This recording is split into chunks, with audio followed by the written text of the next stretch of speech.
হরে কৃষ্ণ। দণ্ডবত প্রণাম সকল বৈষ্ণবদের শ্রী চরণ কমলে। এই যে মহাপ্রকাশ প্রভু,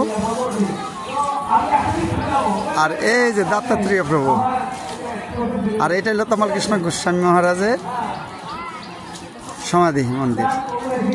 আর এই মন্দির পরিষ্কার করতেছেন, এই মাত্র এসে পৌঁছেছেন, প্রসাদ পেয়ে এই সবাই শুরু করেছে। হরে কৃষ্ণ। মহাপ্রকাশ প্রভু আর এই দত্তাত্রেয় প্রভু।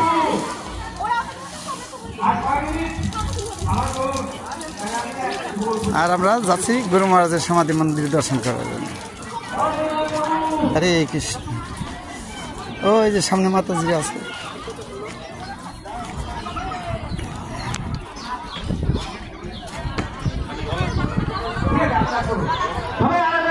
হরে কৃষ্ণ, হরে কৃষ্ণ, কৃষ্ণ কৃষ্ণ, হরে হরে।